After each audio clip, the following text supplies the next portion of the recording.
إن الحمد لله نحمده ونستعينه ونستغفره ونعوذ بالله من شرور أنفسنا وسيئات أعمالنا. من يهده الله فلا مضل له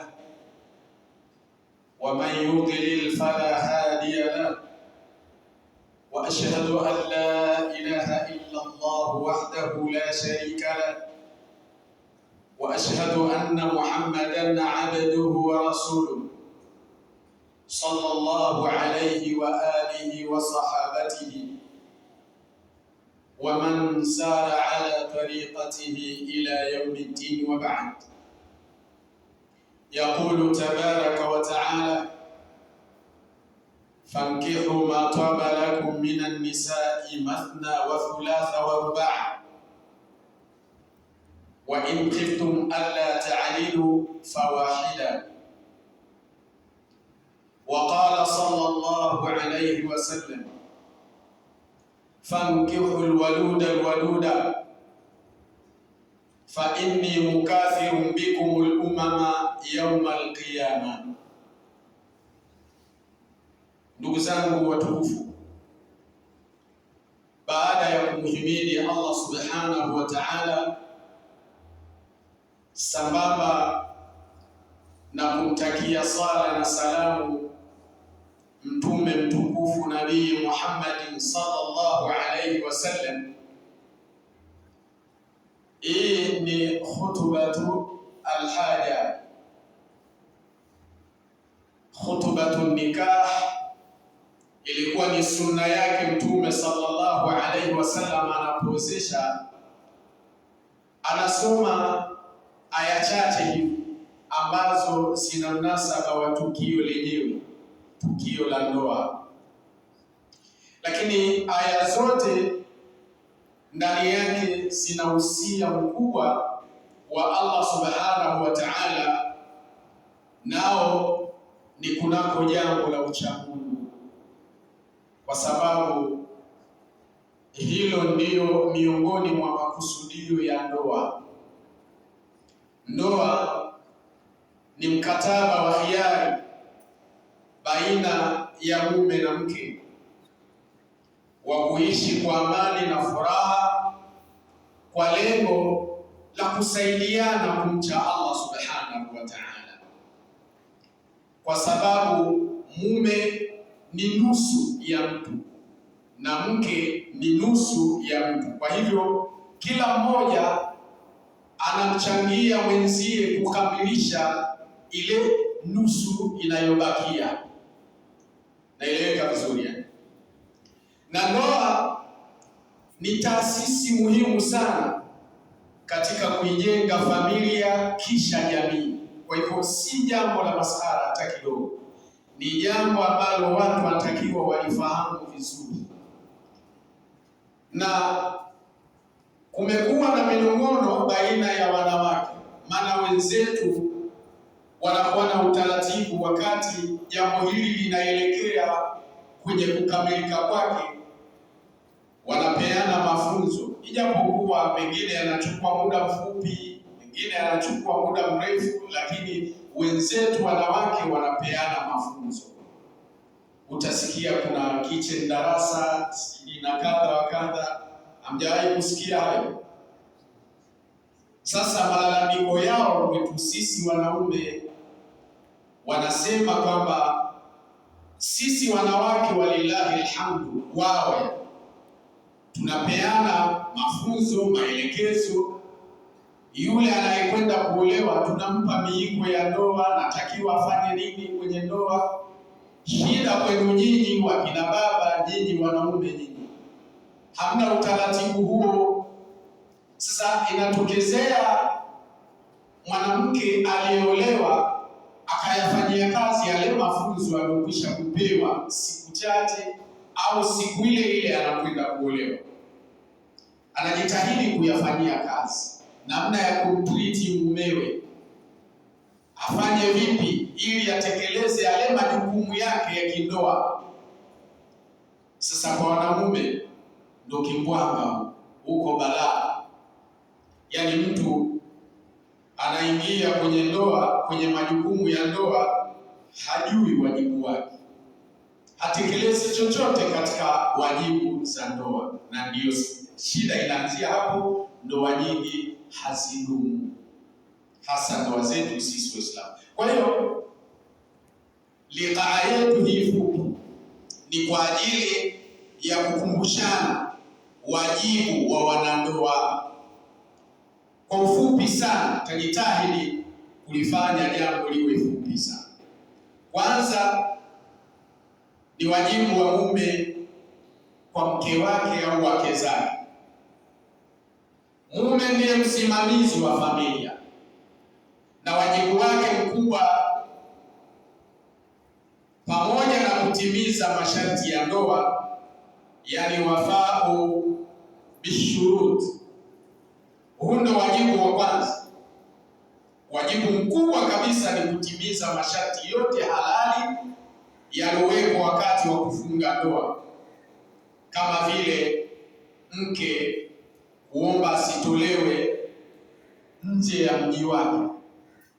Kwa mfano, mtu anatoka hapa anakwenda kuoa Kisarawe au sehemu nyingine yoyote, kule mke amemkuta anaishi katika familia, anaishi katika nyumba ya familia, akaweka sharti kwamba mimi nakubali kuolewa na wewe, lakini kwa sharti kwamba usinitoe katika mji wetu. Umefahamika? Sharti hili linakubalika kisheria. Yaani kama mwanamume ataingia kwenye ndoa hiyo kwa kubali sharti hii, hatakiwi kuivunja. Asifanye ujanja akamtoa kule mke. Siku moja akamwambia, hebu tutoke kidogo, twende tukaspendi kidogo mjini Dar es Salaam. Alafu anafika huko anamwambia, bana, ndo tumefika, nyumba yako ya kuishi hiyo hapo. Yaani amefanya ghish, udanganyifu. Mwanamke ana haki ya kuivunja hiyo ndoa.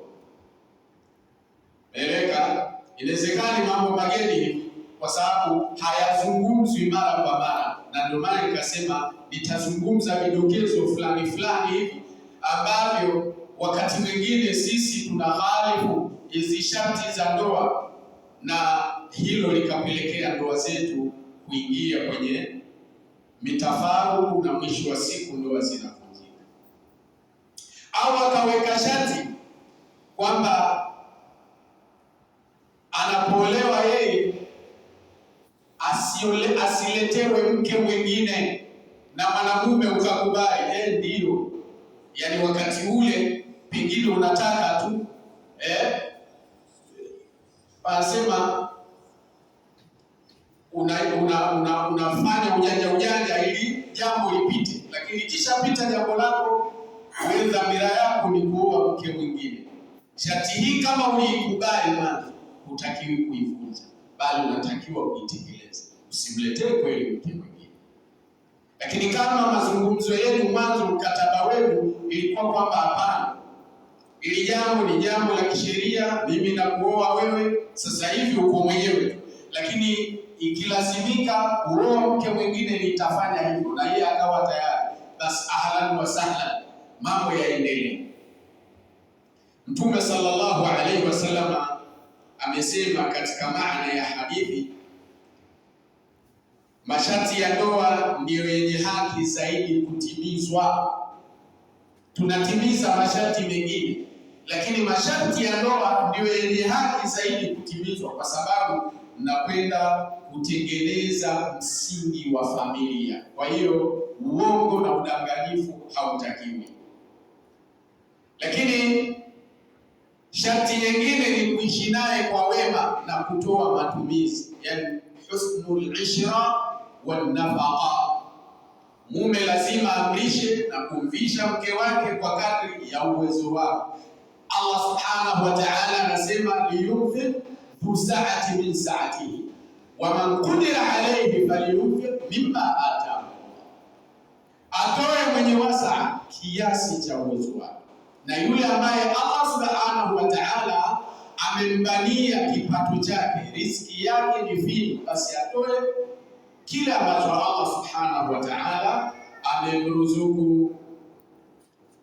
Lakini mwanamume anakatazwa kuwa bakhili, yani uwezo unao lakini matumizi hayatoki nyumbani, au watu wanaishia kula maharage kila siku au tembele kila siku, hakuna kubadilisha. Hiyo ndo lifestyle. Jambo hilo halikubaliki katika Uislamu. Ubahili umekatazwa, na ameruhusiwa mwanamke kama mumewe ana uwezo wa kutoa matumizi, lakini matumizi hayatoki kwa mke na kwa watoto pia. Mwanamke ameruhusiwa kama anafahamu mahala hazina ya mumewe ilipo, pesa zake anapotunzia, achukue kwa kiasi cha haja yake na watoto. Hindu binti Utba, mke wa Abu Sufyan, bwana mmoja ambaye ni miongoni mwa machifu wa Maka waliokuwa na uwezo mkubwa, lakini alikuwa bahili kama yeye hakuna. Alikwenda kushtakia Hindu binti Utba ubahili wa mumewe kwa Mtume sallallahu alaihi wasallam. Mtume sallallahu alaihi wasallam akamwambia, khudh ma yakfiki wa waladaki bil ma'ruf, chukua kinachokutosheleza wewe na watoto wako kwa wema, usizidishe zaidi ya haja, zaidi ya yale matumizi yanayohitajika. Bimaana hata kama ruhusa hajatoa huyo mzee, uchukua kile kinachokutosheleza wewe na watoto wako kwa wema. Lakini pia haki ya mke kwa mumewe ni kufanyiwa muamala wema, yaani mwanamume amfanyie mkewe muamala wema na avumilie mapungufu ya mkewe. Mume anapaswa kuwa mbora kwa familia yake, kuzungumza naye maneno mazuri na kujiepusha na ukorofi au maneno machafu. Asimsemeshe maneno machafu, asiwe mbabe, asiwe mkorofi, ajitahidi kuishi naye kwa wema. Lazima akumbuke kuwa mwanamke ameumbwa kutokana na ubavu uliopinda, maneno ya Mtume sallallahu alaihi wasallam. Kwa hiyo akitaka kuunyosha kwa nguvu, atauvunja huo ubavu, na kuuvunja kwenyewe ni kuvunjika kwa ndoa. Na akiuacha huo ubavu hivyo hivyo ulikopinda, akaendelea kujiburudisha naye pamoja na mapungufu yake, basi hilo ni jambo jema. Kila binadamu huwa na makosa. Alkamalu lillah, mkamilifu ni Allah subhanahu wa ta'ala. Ama wewe ukitaka mkeo awe 100% hana makosa hata kidogo, muumbe wa kwako, lakini alomuumba Allah ana mapungufu. Kwa hivyo ishi naye hivyo hivyo alivyo na mapungufu yake, yasiwe tu yale ambayo yanamtoa kabisa katika dini. Lakini pia adabu na malezi ya kisheria, at-ta'lim wa at-ta'lim. Kukitokea makosa yanayoendelea, utaratibu wa kumrekebisha mke ni kumpa mawaidha mema.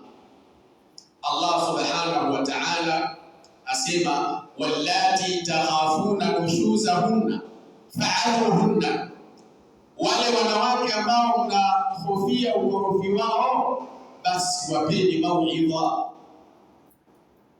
Kama hilo halikusaidia, wahjuruhunna fil madaji, basi watengeni katika vitanda, yani laleni mzungu wanne.